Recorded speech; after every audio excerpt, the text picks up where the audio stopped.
sumping, welcome home ya. Katakan kanan kirinya seperti itu. Puji Tuhan. Terima kasih, silakan duduk kembali. Saya tadi ada request, karena berapa lama sebelum mulai ibadah udah penuh. Di ruang-ruang tambahan sudah penuh semua, kayaknya sih banyak orang gak bisa masuk. Jadi saya minta sama Pastor Fuji dan Pastor Thomas, selaku Gembala Regional Jawa Barat dan Gembala Lokal di Kota Cirebon, saya minta untuk segera buka streamingnya. Tadi nggak rencana sih, live streaming maksudnya, jadi bisa online saat ini juga.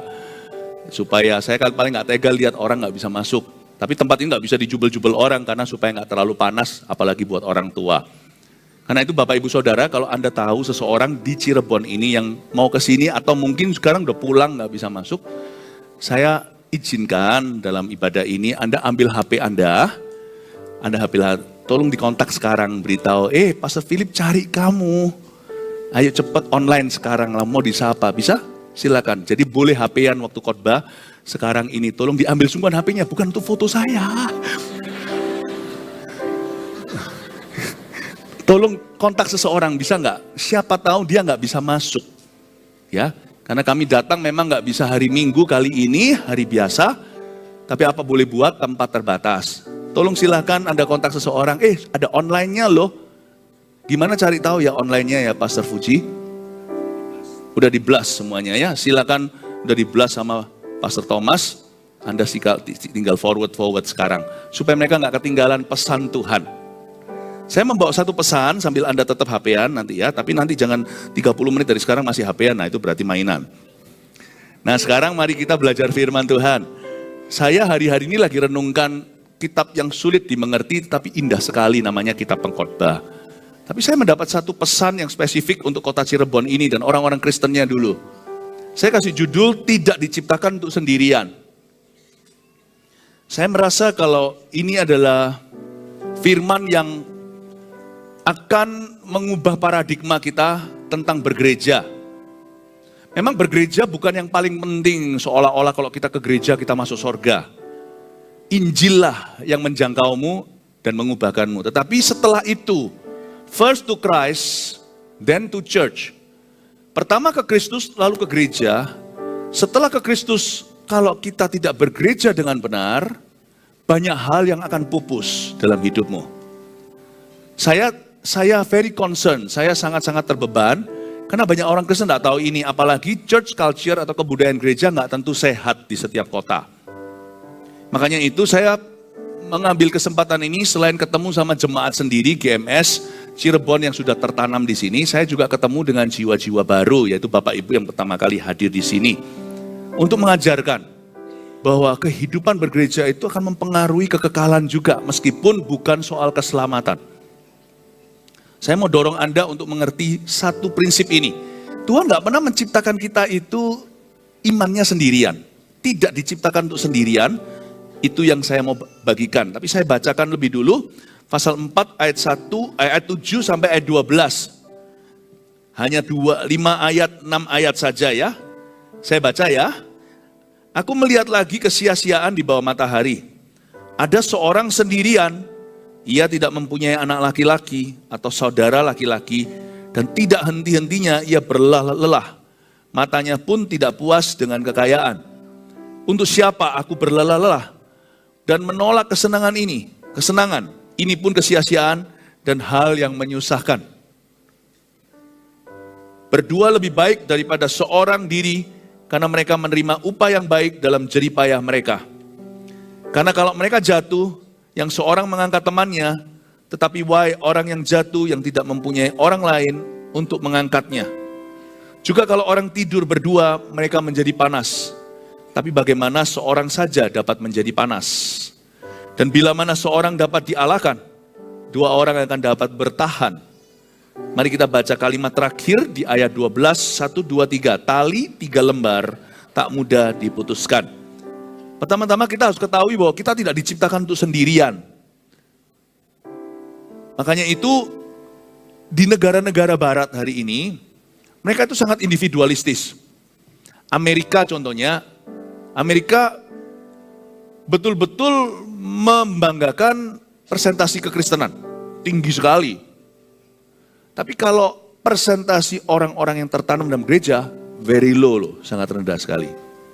Setiap mereka punya kepercayaan diri, orang barat kan begitu, yang mana itu bagus. Tapi kepercayaan diri itu lebih sifatnya mandiri.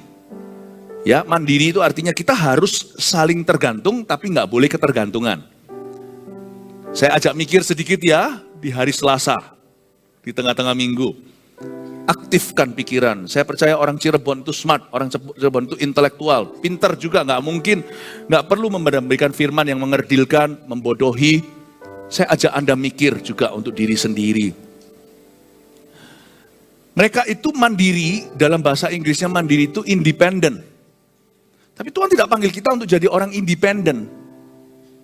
Tuhan panggil kita juga bukan menjadi orang yang dependen, orang yang bergantung. Pernah lihat orang yang bergantung nggak? Begini, jikalau ada orang pacaran, yang satu lebih rohani, lalu mereka hampir putus atau ada korsleting hubungan.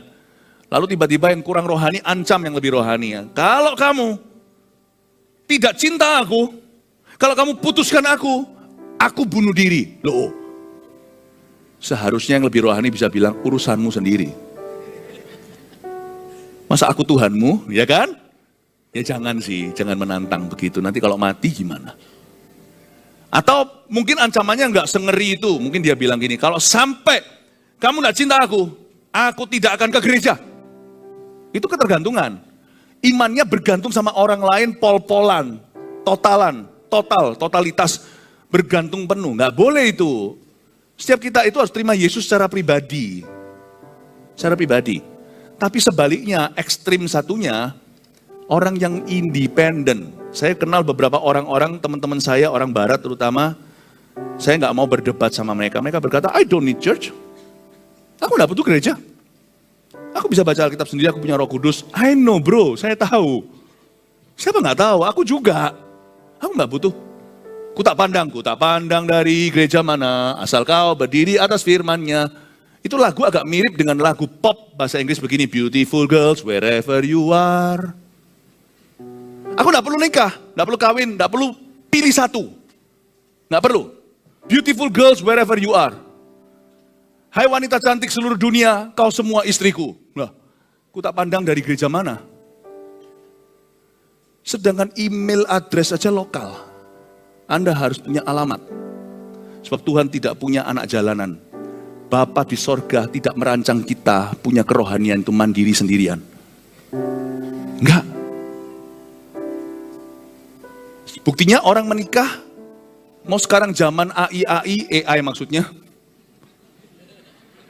Mau sekarang zaman online ada hal-hal tertentu yang kau tak bisa online kan. Online sebentar, kalau lockdown siapa sangka zaman COVID ya kan. Tetapi ada hal-hal tertentu yang tidak tergantikan, tetap harus personal. Buktinya, orang bilang ke gereja nggak usah. Buktinya menikah mereka tetap harus pilih orang beneran. Ya kan, mana ada menikah, aku cukup menikah di metaverse. Enggak, aku cukup menikah dengan AI. Enggak, Anda tetap pilih satu. Karena Tuhan mau membangun rumah tanggamu dengan orang beneran. Kerohanian yang sejati tidak bisa mandiri dari gereja lokal yang kau pilih. Nggak bisa. Orang Amerika nggak ngerti ini. Sehingga mereka berkata, gua bisa sendiri, aku bisa tanpa kamu kok. Sekarang gampang, mau dengar khotbah siapa aja dari ujung planet ke satunya. Saya bisa renungkan firman sendiri, nggak perlu ke gereja. Kemana-mana di jalanan ketemu orang Kristen itu gerejaku. Really? Kenapa kok double standar? Kalau sama rumah tangga nggak bisa begitu, dia tetap pilih satu dan dia tetap punya keluarga. Kenapa nggak seluruh dunia ya keluarga ini keluargaku? Bapa kami di dalam sorga, dikuduskanlah namamu. Doa itu Yesus ajarkan ke murid-muridnya secara korporat. Kamu nggak bisa doa sendiri, doa-doa tertentu. Our Heavenly Father, bukan my Father. Bukan Bapakku, Bapak kami. Kamu harus ada di dalam komunitas. Itu bukan doa yang mendatangkan keselamatan. Doa mendatangkan keselamatan itu ketika Petrus berkata, engkaulah Tuhan, enyahlah daripada aku orang berdosa. Itu personal relationship. Itu kartu perdana ketika kita punya hubungan pribadi dengan Tuhan, itu yang menyelamatkan. Tetapi setelah itu pertumbuhan rohani kita tidak bisa lepas tidak bukan. Harus pilih gereja yang baik dan benar. Masalahnya gereja itu nggak ada yang sempurna. Maka kita punya satu tugas yang penting sekali. Hari-hari ini saya ajarkan anak-anak kita, saya dengar-dengar anak-anak muda Cirebon kalau sekolah luar negeri segalanya itu, atau sekolah luar kota, luar pulau, nanti banyak sekali yang pindah. Saya doa ya, trennya nanti juga akan berubah. Banyak yang pulang kembali untuk bangun Cirebon City, karena Cirebon ini penuh potensi. Kasih tepuk tangan untuk Tuhan Yesus. Kalau anak Anda pergi sekolah, kuliah di mana? Anda harus berdoa loh, jangan cuma cari kos-kosannya, mata pelajaran, fakultasnya. Itu penting, jelas. Akademis itu penting sekali. Tapi saya selalu berdoa agar anak saya tertanam di gereja. Makanya itu sekarang GMS mau menciptakan komunitas itu di mana-mana. Karena GMS itu khas sekali. Gereja kita itu tidak beda dengan gereja lain, tetapi culture-nya itu khas sekali. Khas sekali. Yang mana saya rasa alangkah baiknya kalau ikan yang dipindahkan kolam itu, tetap kolam itu ada di mana-mana kan. Saya rasa pertumbuhan itu tidak terganggu. Makanya itu ada ROSC, Rose of Sharon Church sampai di luar negeri. GMS ada di mana-mana. Ada orang itu salah sangka. Kenapa Pastor Philip itu mau membangun begitu banyak gereja di mana-mana? Apakah itu merupakan ancaman buat gereja lain? Enggak sih, karena gereja lain juga bukan ancaman buat kami. Yang merasa terancam harus evaluasi. Enggak merasa ancaman. Kenapa? Karena jemaat punya kaki. Kan saya tidak bisa gandolin kaki Anda. Jangan kemana-mana. Anda hari ini mau hengkang dari GMS, saya nggak bisa apa-apa. Kalau perlu saya antar, kalau memang Anda bertumbuh di mana, saya antar kalau perlu. Saya antarkan. Karena bagi kami tidak memiliki, kami hanya bersama Kristus menumbuhkan. Penting sekali loh ini, kalau saya nggak ajarkan ini di Cirebon, nanti ada banyak church culture di tempat ini yang nggak jelas, sehingga nanti banyak orang Kristennya terlantar. Jadi sebenarnya sorga itu, banyak orang Kristen itu semua anak Tuhan. Anak Bapak. Cuman Anda tahu nggak lihat Anda, nggak tahu. Selama ini di Cirebon saya belum lihat sih. Oh ada sih. Kemarin waktu saya lagi di perempatan jalan, saya lihat ada beberapa anak-anak muda telanjang dada, tapi pakai yang perak-perak itu loh. Saya nggak tahu itu pakai apa ya. Apa itu? Ya nggak tahu apa. Itu saya nggak tahu itu sehat nggak ya itu. Dokter kalau ada di sini tuh pori-porinya oke nggak ya masuk ke dalam gitu zatnya. Saya nggak tahu itu apa. Jelek ya. Jangan bilang jelek, jangan bilang jelek, karena dia itu anak orang loh. Itu punya papa mama loh, punya ayah ibu loh. Cuma dia statusnya anak jalanan. Jangan kau kira, orang Kristen itu tidak punya bapak, punya. Tapi dia tidak punya rumah di dunia. Gereja lokal itu rumah, bukan gereja universal. Allah tidak pernah memanggil kita untuk bergereja universal. Gereja lokal. Tidak ada yang di sini, tidak ada orang di sini itu universal husband, itu tidak ada. Aku adalah suami bagi semua wanita cantik di luar sana. Beautiful girls, wherever you are. Ngawur lah. Saya malah pernah khotbah gini diketawain kok. Khotbah saya itu loh tidak mencoba melucu. Tapi ternyata itu sangat merema. Sehingga jemaat menjadikan itu pembicaraan. Waktu saya ada di GMS Rooftop Surabaya, pusatnya GMS ya tercinta. Saya bilang, saya suami dari satu wanita saja, istri saya, Irene Safira. Sorry ya jemaat, semua wanita yang lain di sini ya. Saya dikoreksi sama anak saya. Dad, kalau ngomong begitu, bilang dong kecuali mama, mami, dan juga, karena saya punya anak putri. Kecuali mami dan Vanessa. Dan saya tambahkan, kecuali mama saya juga gitu ya. Semua wanita yang lain, to me, you are a monkey. Bukan karena saya benci, sorry ya AI. Sorry ya Bu, bukan. Cuma komitmen saya adalah kepada wanita saya. Bukan berarti gereja lain itu tidak baik. Tapi komitmenku jelas ke gereja mana. Suka duka, cincin sudah kupasang. Tuhan punya gereja di seluruh dunia bukan cuma satu brand. GMS or whatever, bukan. You know your commitment. Jangan jadi orang Kristen yang jalan-jalan, ku tak pandang dari gereja mana. Untuk menjadi persatuan antara orang Kristen saling menghormati di masyarakat, boleh itu lagu. Itu bagus sekali. Tapi bukan untuk bertumbuh secara rohani. Kita tidak diciptakan untuk sendirian. Tapi bahasa Inggrisnya bukan independent, itu mandiri. Dependent itu bergantung, ketergantungan. Yang betul adalah interdependent. Gereja bukan Tuhan Yesus, tapi gereja dari Tuhan Yesus. Aku bergantung, tapi bukan ketergantungan. Aku mandiri, misalnya mau dikasih firman kayak gini ya. Mau dikasih firman gimana, tetap ada pilihan pribadi kan. Kalau Anda tidak melakukan, gua bisa apa? Makanya nggak heran, 4 orang saya khotbahi, ada 4 jenis tanah di dalam satu ibadah. Ada yang menyerap bertumbuh 30, 60, 100 kali ganda. Yang bertumbuh pun ada 3 jenis lagi. Ada yang pertumbuhannya itu besar, banyak sekali. Tapi ada juga yang pertumbuhannya sangat maksimal, 100 kali ganda. Tapi tanah yang lain, ada yang menyerap sebentar, nggak diserap, taruh dijatuh di pinggir tanah. Langsung gitu aja dia lupa, nggak mendengarkan sungguh-sungguh. Padahal khotbahnya sama, tapi yang satu benih tercuri. Yang satu lagi ada semak duri. Dia mau tapi masih belum bisa lepaskan kebiasaan buruknya. Yang satu lagi nggak tertanam sungguhan, cuman asal-asalan. Dia nggak pernah sungguh-sungguh kasih hati. Dia rasa seperti sama gereja itu, udahlah gitu-gitu aja, nggak usah terlalu dalam gimana. Sehingga coba lihat, apa-apa juga tanahnya cetek atau dangkal. Dia nggak bertumbuh maksimal. Coba lihat ya, interdependen karena apapun juga, sediurapi apapun gereja itu, atau firman yang dibagikan, Roh Kudus mau bekerja semaksimal apapun, kau dan aku punya pilihan pribadi. Makanya kita tidak bisa dependent, kita itu punya kehendak bebas. Harus interdependent. Tapi demikian juga jika jemaat mau sungguh-sungguh, tapi gereja tidak sungguh-sungguh memberitakan firman, kan kasihan jemaat tidak bisa bertumbuh.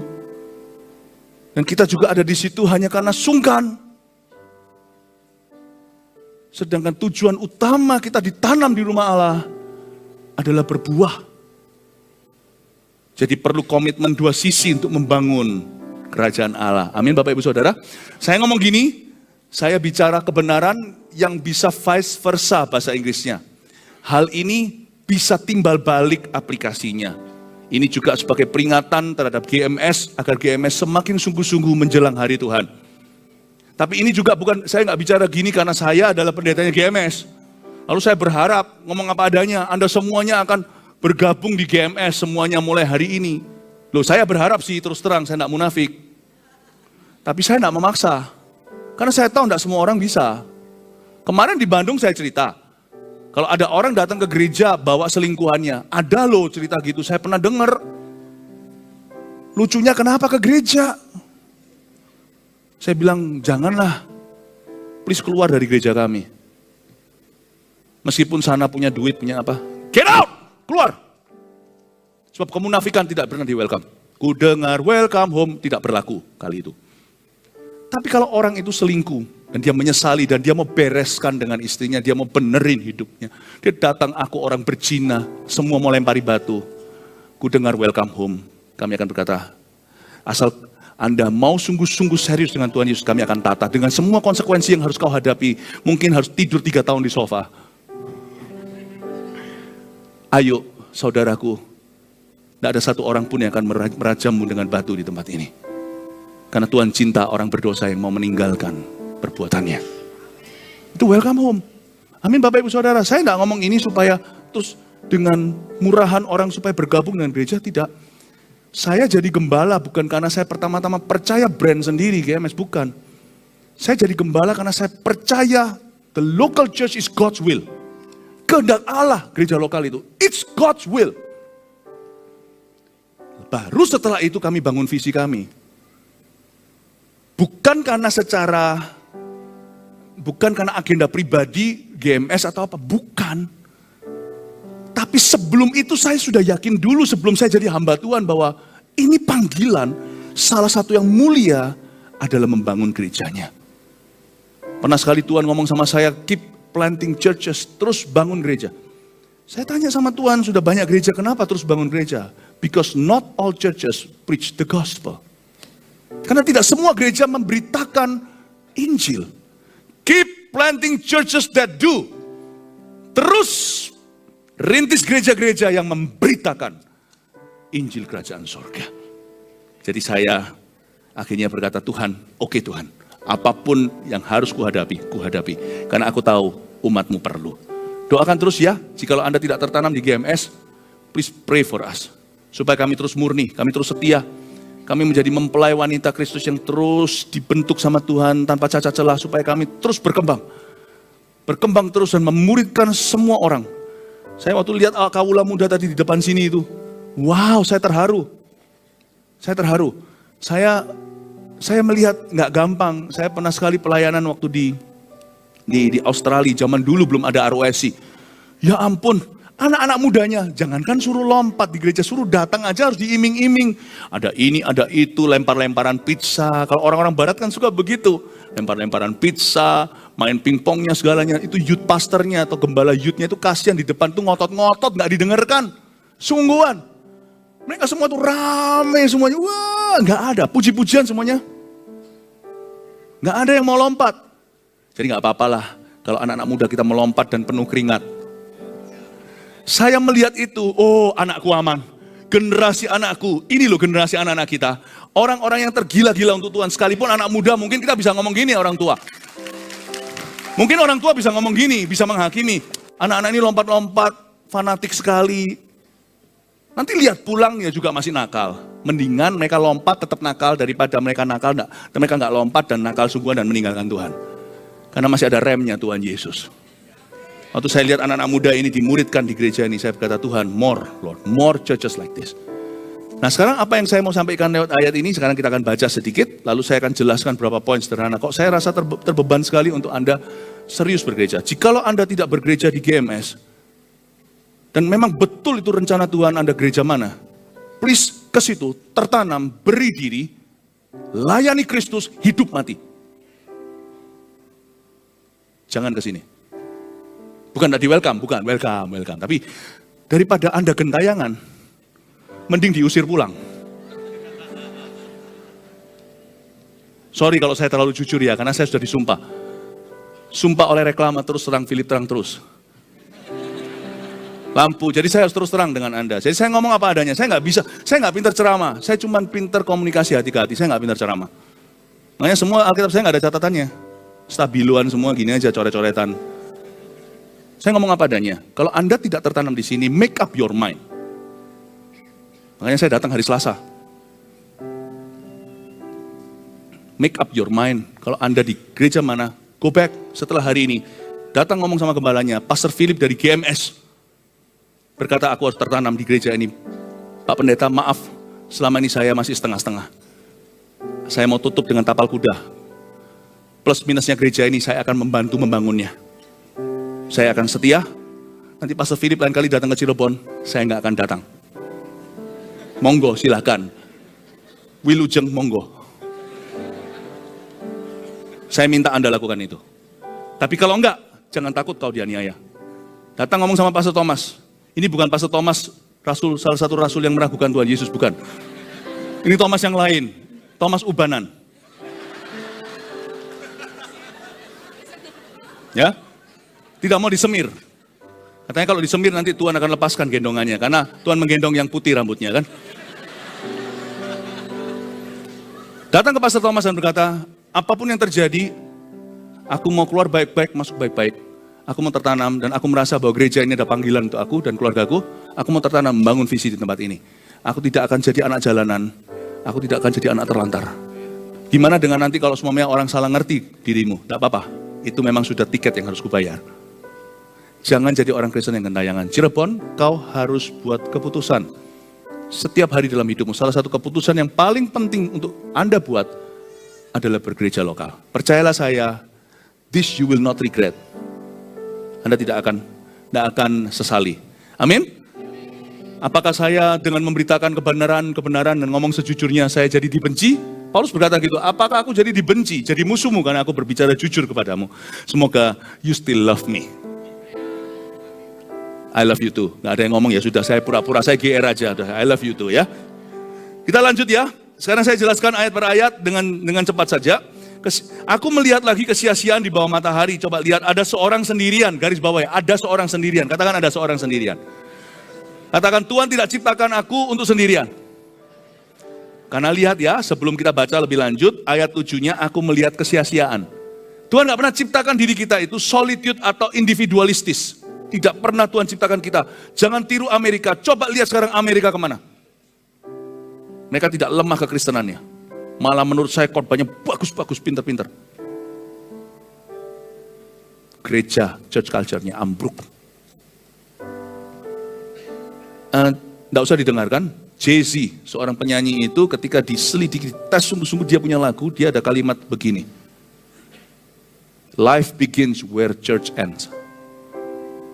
Orang waktu lagi nyanyikan lagu-lagu popnya dunia dan semacam kesurupan memuja setan, yang keluar kalimat itu dari hati setan sungguhan.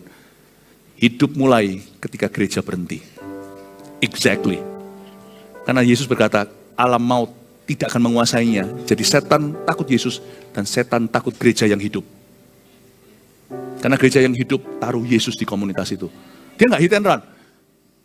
Saya nggak tertarik dengan KKR. Kalau kita KKR cuma datang doang. Begitu aja, hit and run.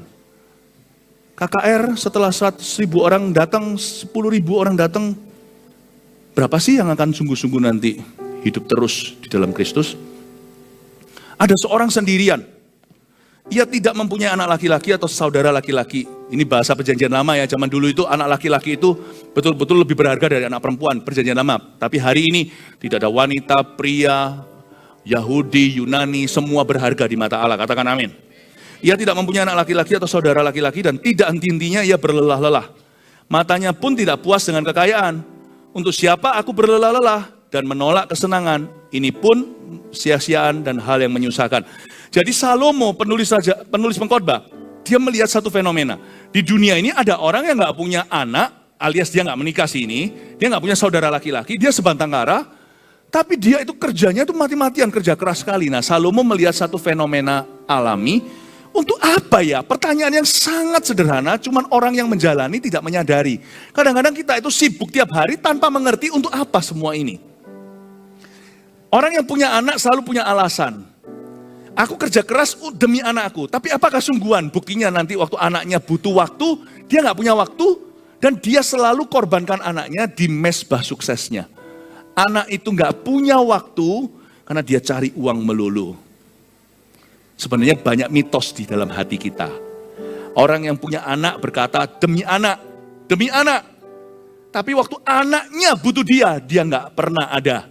Sungguhankah demi anak? Tapi yang lebih konyol lagi adalah Salomo melihat satu fenomena.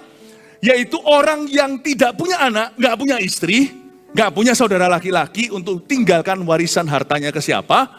Tapi dia kerja keras ingin kaya. Salomo berkata, ini pun sia-sia. Apa hubungannya ini dengan topik hari ini? Tidak diciptakan untuk sendirian. Sederhana. Mata kita itu di dunia bisa menipu kita. Sebenarnya dengan kata lain Salomo berkata, kalian jangan hidup untuk keinginan mata. Mataku tertuju padamu. Segenap hidupku ku serahkan padamu. Bimbing aku masuk rencanamu untuk membesarkan, ingat ini, kerajaanmu, bukan keinginan mata, tapi melihat apa yang Tuhan lihat. Ku mau mengikuti kehendakmu ya Bapa. Ku mau selalu menyenangkan hatimu. Orang yang hidup sendirian, seorang lone ranger, dia juga sulit untuk melihat kerajaan Allah. Karena kerajaan Allah itu jauh lebih jelas ketika kita bersama-sama. Meskipun tidak tentu orang yang sendirian itu selalu mencari kepentingannya sendiri, tetapi pasti apapun yang dia lakukan, tidak akan bisa sama dampaknya dengan kalau kita melakukannya bersama-sama dalam gereja. Dan Salomo berkata, orang yang sendirian, matanya tidak akan puas. Untuk siapa aku berlelah-lelah dan menolak kesenangan ini? Ada sebuah pertanyaan dari ayat ini. Apa tujuan hidupmu, Bapak Ibu sebagai orang Kristen? Apa tujuan hidupmu? Saya bersyukur dengan berada di dalam sebuah gereja yang punya visi yang jelas. Kita semua punya visi pribadi, iya, tidak dilenyapkan. Tapi setiap kali kita berkumpul, kita diingatkan kita punya visi kerajaan Allah. Saya bersyukur untuk itu. Saya bersyukur untuk itu. Mata kita itu tidak dibiarkan hanya melihat kepentingan kita. Tapi mata kita selalu melihat kepentingan yang lebih besar. Dan untuk apa kita berlelah-lelah? Setiap kali kita berkumpul lagi, kita diingatkan bahwa kita punya tujuan bersama. Ayat yang ke-9, berdua lebih baik daripada seorang diri. Karena mereka menerima upah yang baik dalam jerih payah mereka. Di sini Salomo tidak bicara tentang gereja, karena ini perjanjian lama, belum ada gereja, yang ada adalah bait Allah, bait suci Yahudi. Tapi hari ini kita bisa terapkan dalam kehidupan bersama. Apakah benefit atau keuntungan dari persahabatan, kemitraan, dan persekutuan saudara seiman? Saya ulangi, apa keuntungannya dari persaudaraan, persahabatan, kemitraan, partnership in Christ, dan juga persekutuan dengan saudara seiman. Berdua lebih baik daripada seorang diri, kata Salomo. Karena mereka menerima upah yang baik dalam jerih payah mereka. Apakah upah persekutuan, kemitraan, berpartner dalam Tuhan, bukan kongsian kerjaan, kalau itu orang dunia juga bisa, tapi berpartner untuk kerajaan Allah, sungguhan untuk kerajaan Tuhan, di mana kita semua bukan telinga, kita semua bukan mata, kita berada dalam tubuh Kristus di gereja lokal, kita saling melengkapi, bukan untuk visiku sesuai talentaku, tapi untuk visi bersama dan talentaku kontribusi. Apa keuntungannya punya persekutuan yang begitu rupa? Saya sebut keuntungan itu adalah produktivitas. Hidupmu akan jauh lebih produktif. Kerohanianmu jauh lebih berbuah. Sungguhan. Lebih produktif. Ternyata ada orang berkata, yang penting saya kenal Tuhan. Enggak juga. Karena Tuhan pasti memperkenalkan Anda dengan saudara seiman. Yang komitmen with you.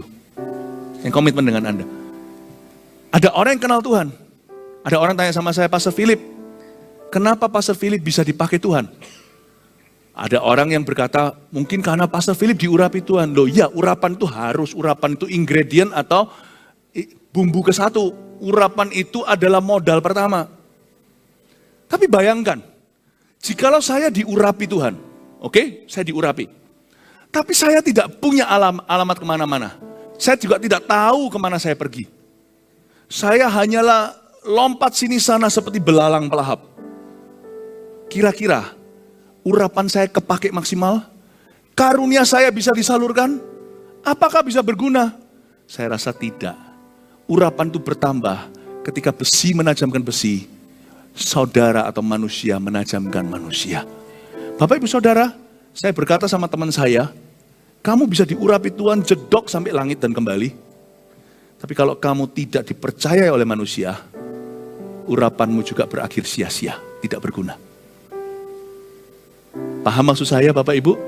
Anda tahu ada satu orang yang lihat Yesus, dia lihat terang. Ini orang pertobatannya tiada duanya, namanya Paulus. Dalam perjalanan ke Damsyik atau Damaskus. Dia jatuh, lalu habis itu dengar suara audible, Kristus. Singkat cerita, berapa tahun pertama, Paulus tidak dipakai luar biasa, padahal dia sudah dapat nubuatan, kamu akan menjadi rasul bagi bangsa-bangsa, dan kamu juga akan berdiri di depan raja-raja. Enggak kejadian Bapak Ibu. Kenapa? Karena semua gereja di Yerusalem ketakutan sama dia.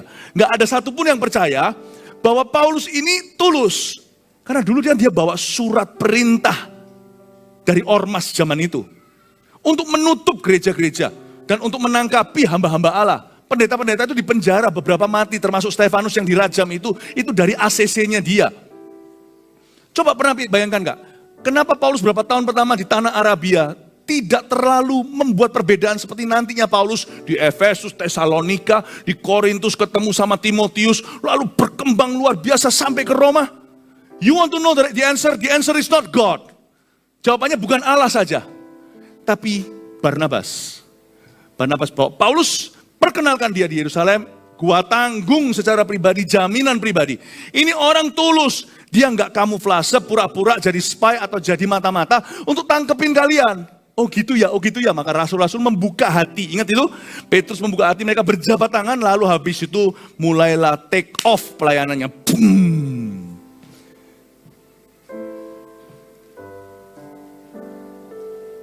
pada saat Paulus masih dengan Tuhan aja, manusia tidak taruh percaya. Dia tidak komit sama mereka, mereka tidak komit sama dia. Dia punya urapan disimpan di toples. Tapi setelah manusia membuka diri, komitmen terjadi, tertanam sungguh-sungguh, menundukkan hati. Itu toplesnya dibuka. Wush, kemana-mana. Imagine that, dari sini saya mempelajari sesuatu bahwa Tuhan bekerja lewat manusia. Oh haleluya. Ayat ini berkata berdua lebih baik daripada seorang diri. Kata lebih baik di situ itu kunci. Apakah baik nggak kalau dia sendirian asal dia tulus dengan Tuhan? Baik. Tapi lebih baik berdua di dalam Tuhan. Makanya itu ada orang yang mengaku rohaninya baik tanpa gereja-gerejaan. Puji Tuhan. Tapi lebih baik saudaraku kalau Anda bergereja. Karena Anda tidak berhenti sampai menerima, Anda juga bisa memberi diri. Itu luar biasa. Amin Bapak Ibu. Semoga ini bisa mengerti. Siapa yang mengerti angkat tangan? Puji Tuhan ya. Karena kalau mereka jatuh yang seorang mengangkat temannya, tetapi why, orang yang jatuh yang tidak mempunyai orang lain untuk mengangkatnya. Why itu artinya celaka, why itu kasihan delu. Karena kalau mereka jatuh yang seorang mengangkat temannya, tapi kalau mereka berdua ada satu yang jatuh, yang satu bisa mengangkatnya. Apalagi benefit atau keuntungan bergereja. Apalagi, help is always near. Pertolongan itu selalu dekat. Misalnya ya kalau dalam gereja begini ya. Gereja itu kan punya kendaraan pengembalaan. Kalau kendaraan pengembalaan GMS itu adalah CG. CG itu apa sih? CG itu connect group. Di situ kita terkonekkan. Kalau di besar, makanya gereja kita itu lucu. Gereja kita itu mau jadi laksa-laksa, berlaksa-laksa, beribu-ribu jumlahnya. Tetap kerasa seperti gereja kecil. Kok bisa? Setiap orang dikenal seseorang. Setiap orang bagian daripada sel group. Dan itu semua supervisinya sampai atas itu sampai gembala. Jadi misalnya, kalau ada satu orang nggak datang sih bukan kita cari kemana lu, bukan. Yang kita cari itu orangnya, bukan kita cari duitnya. Yang kita cari itu bukan dia bisa nyanyi, bisa apa, percaya. Di gereja kita mau bisa nyanyi, mau dia siapa, mulai dari bawah MSC 1 namanya. Ayo semua yang ngalami kan? Ini dulu adalah gembala, wakil gembala semua, tetap balik dari MSC 1. My spiritual journey 1. Ikut CG 8 kali dari 12 kali minggu itu secara konsekutif. Nggak bisa terus habis itu langsung sini ke sini langsung di sini langsung di mimbar, nggak begitu. Semua dari bawah. Semua dari bawah. Ya. Mau ngomong apa jadi lupa? Hah? Help is always near. Nah kalau semuanya misalnya Anda di tengah-tengah jemaat gini tiba-tiba Anda hilang. Nggak datang. Anda nggak datang. Datang 1 minggu, mungkin dia lagi bisnis trip. Atau mungkin lagi liburan. Nggak datang 2 minggu, 3 minggu. Sudah pasti susah mundur dari Tuhan tanpa diganggu di gereja ini. Anda pasti dicari, di mana itu? Di mana dia? Pasti. Nah misalnya kalau Anda tidak tertanam di gereja ini maupun di gereja lain. Nggak ada satu orang pun yang klaim responsibility. Nggak ada satu orang pun mengklaim tanggung jawab atas hidup Anda. Anda ngilang, jatuh, why orang yang jatuh nggak ada yang mengangkatnya. Sebelah situ juga nggak tahu. Gembala dengan gembala ketemu, halo shalom Pak, apa kabar, gimana jemaatnya? Loh, saya kira itu jemaatmu. Loh enggak, itu jemaatmu, bukan loh. Hilang dia. Sini kira situ jemaat sana kira sini jemaat sini. Karena memang dia suka menebar pesona ke seluruh gereja. Akhirnya sana digembalakan oleh siapa? Why orang yang jatuh tanpa ada orang yang mengangkatnya? Komitmen itu perlu. Saya tahu kalau tiba-tiba saya nggak pulang, anak-anak saya dan istri saya pasti cari. Paling tidak yang marga Mantova. Semua kan cari mana Mantova 1 itu kok hilang lagi. It's good to belong, you know. Penting sekali, kita itu bukan hanya memiliki, juga dimiliki. Meskipun kita semua milik Tuhan. Karena kalau mereka jatuh yang seorang mengangkat temannya, why orang yang jatuh yang tidak mempunyai orang lain yang mengangkatnya. Juga kalau orang tidur berdua, ayat 11, mereka menjadi panas. Tapi bagaimana seorang saja dapat menjadi panas? Ya, panas ini bukan makanan fast food, paket nasi, paket hemat. Artinya panas di sini adalah orang tidur berdua menjadi panas. Ada yang namanya Christians warming one another, atau orang Kristen saling menghangatkan satu dengan yang lainnya. Saya percaya susah jadi suam-suam kuku kalau kita bergereja dengan benar. Kita semua akan panas. Katakan semua akan panas. Omong kanan kirinya, coba lihat ini ada orang-orang yang kipas-kipas sungguhan panas kan? Ayat 12 terakhir, dengan ini saya selesai, saya kasih poin-poinnya untuk Anda bawa pulang. Dan bila mana seorang dapat dialahkan, itu maksudnya dikalahkan, 2 orang kan dapat bertahan. Tali 3 lembar tak mudah diputus. 12a, bila mana seorang dapat dikalahkan, 2 orang akan dapat bertahan. Orang yang bergereja dengan benar bukan berarti langsung sempurna, dia nggak sempurna, gereja juga nggak sempurna. Ada orang berkata gereja itu rumah sakit, ada setengah betulnya, tapi nggak sepenuhnya betul. Gereja bukan rumah sakit, gereja itu rumah sembuh. Saya tidak perlu merokok supaya membuat orang-orang perokok nyaman di gereja saya.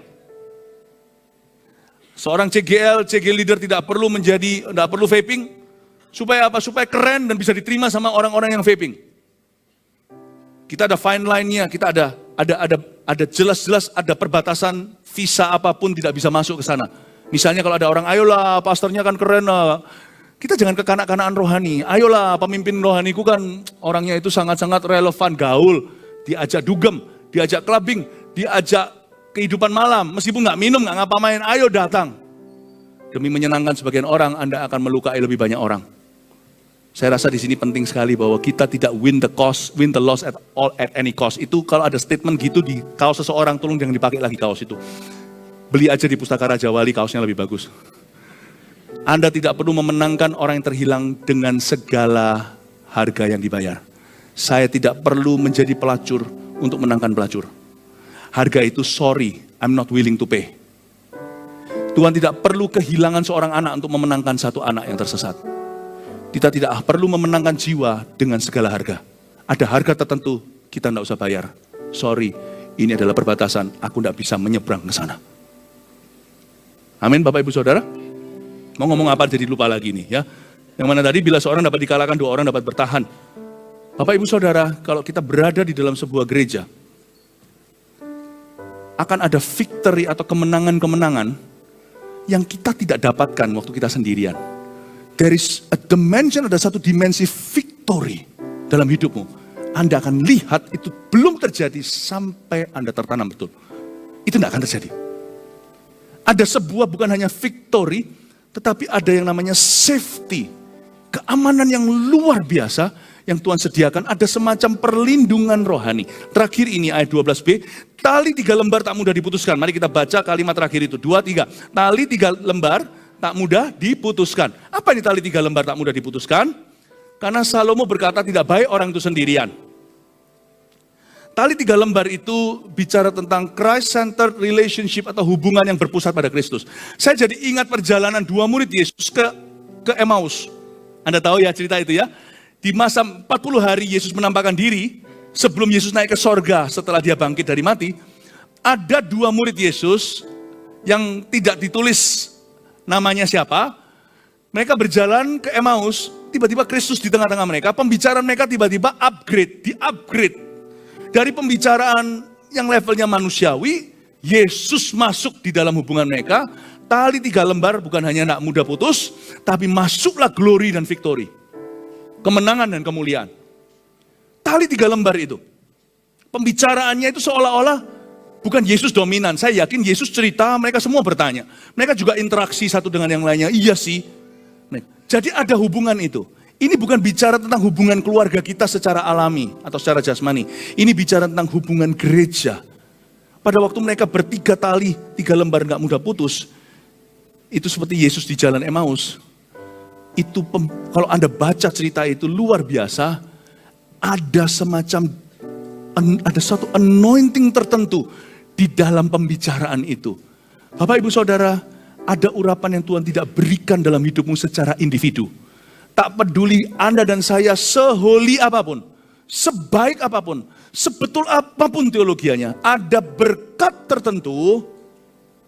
Kalau saya bilang berkat itu tidak tentu materi, yang Tuhan tidak beri, kecuali Tuhan berikan pada tali 3 lembar. Ada banyak orang di antara kita, ketemu pasal-pasal hidupnya ketika dia tertanam. Ada hal tertentu Tuhan tidak berikan dalam hidupnya, sebelum dia membuka hati dan membuka diri. Paham Bapak Ibu Saudara? Beberapa orang di antara kita berarti ada hubungannya dengan perjodohan juga bisa. Meskipun kita bisa dapat jodoh di luar gereja juga bisa. Ya. Tergantung kepribadiannya. Ya, mobil pribadi, rumah pribadi. Bukan. Bisa kalau mau di luar Tuhan. Mau kaya bisa, nggak usah ke gereja. Ada juga yang namanya pesugihan. Tapi ada berkat Tuhan yang tidak disertai dengan susah payah mengikuti atau kutuk di dalamnya. Ada hal-hal tertentu di dalam bisnismu, hal-hal tertentu di dalam karya Allah dalam hidupan setiap anggota keluargamu. That God will not reveal, God will not impart, Allah tidak akan wahyukan dan impartasikan sebelum tali 3 lembar ditemukan di hidupmu. Tidak mudah putus. Saya nggak bisa jelaskan. Sama dengan menjelaskan pada orang yang dahaga nggak minum itu seperti apa. Silakan langsung diteguk aja. Ketika kita menanamkan kaki kita di atas air itu, baru kita berjalan di atasnya. Ketika kita mulai tertanam, Allah akan menunjukkan ada beberapa pewahyuan. Pertama-tama berkat itu bicara tentang pengenalan akan Allah. Tiba-tiba seperti ada selaput di mata Saulus itu yang menjadi Paulus itu jatuh ke tanah dan dia bisa melihat sesuatu yang dia belum bisa lihat dulu waktu dia bolak-balik Alkitab sendiri atau bertumbuh sendiri secara individu.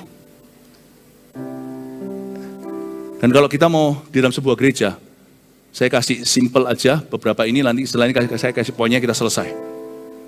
Ada beberapa hal yang kita bisa pertimbangkan waktu kita itu berdoa sungguh-sungguh mau tertanam gereja di dalam sebuah gereja. Tapi sebelumnya saya kasih aja langsung poinnya, Anda bisa ambil catatan atau nanti di foto aja silakan ya. Mari kita lihat tidak diciptakan untuk sendirian.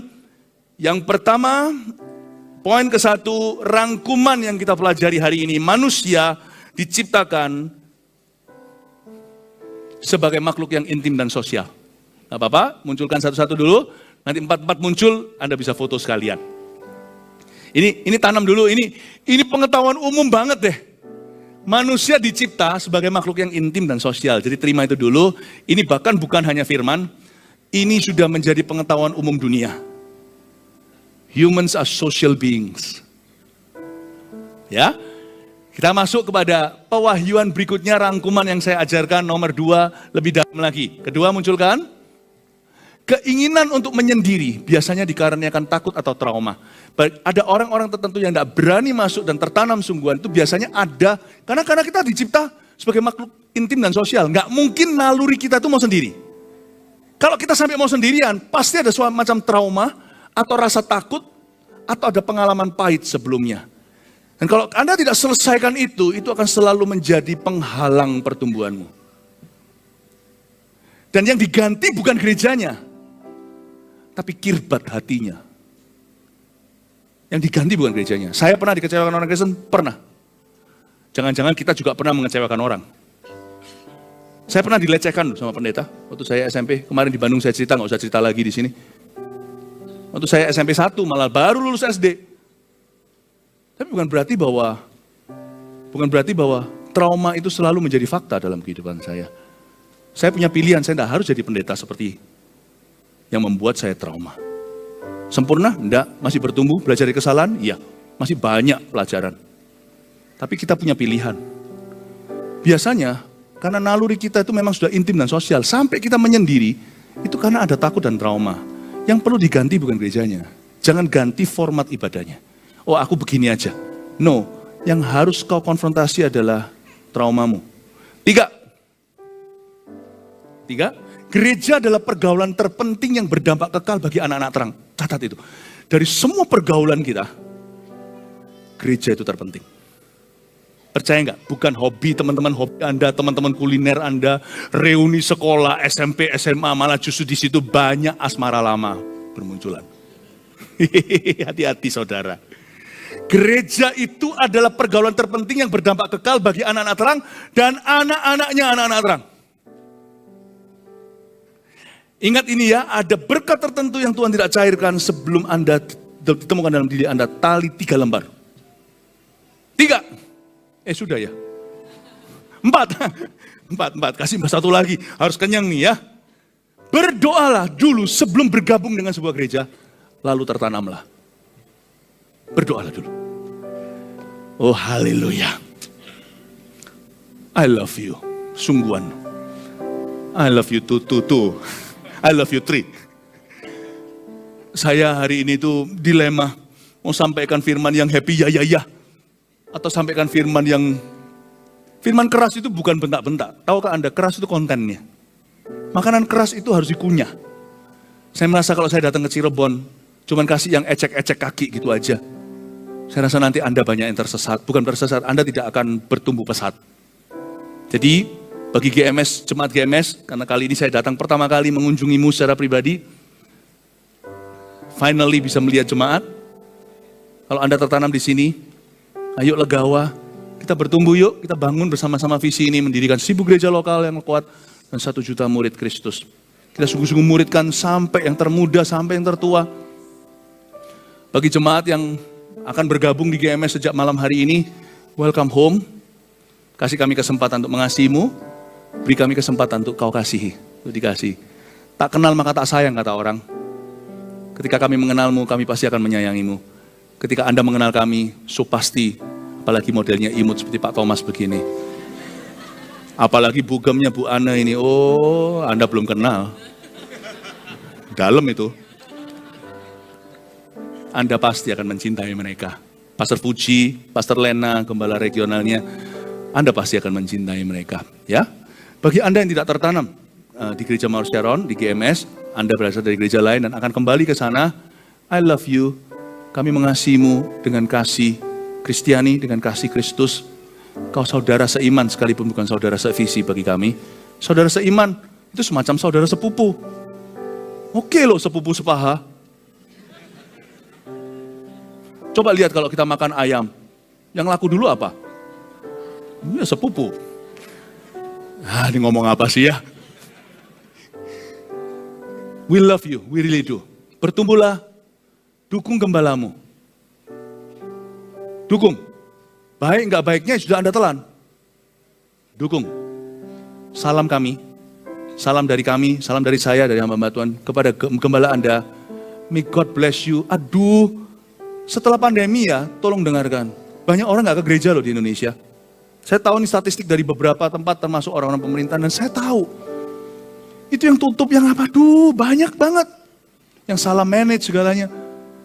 Jumlah gereja yang bertumbuh, bahkan gereja-gereja bertambah, itu belum bisa mengimbangi kelenyapan gereja-gereja jas zaman pandemi. Saya bertanya pertanyaan besar, kemana semua orang Kristen itu? Mereka berkata, online kok, kami gampang online. Benerkah? Sungguhkah?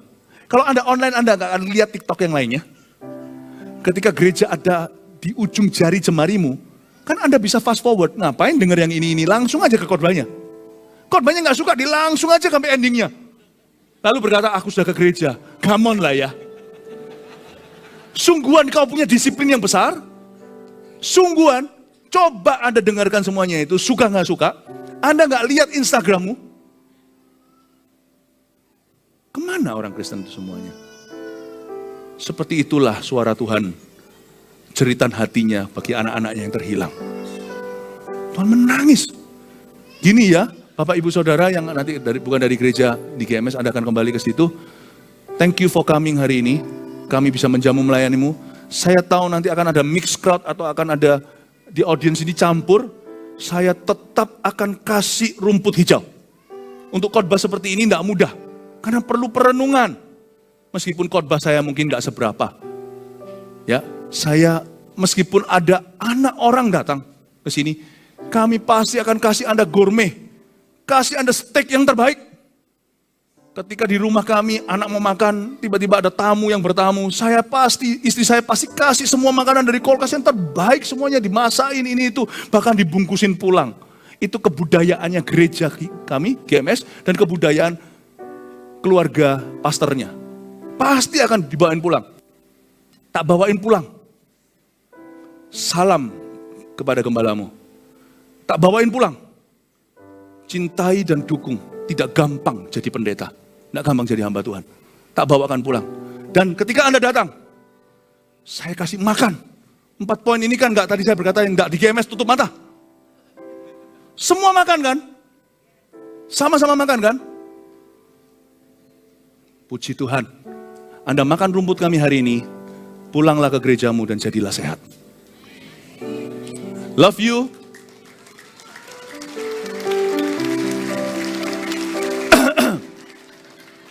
Tapi semoga you stay lah. Haleluya, God bless you. Mari kita berikan tepuk tangan bagi Tuhan Yesus. Haleluya, mari kita semua bangkit berdiri. Sebagai saudara seiman di dalam tubuh Kristus,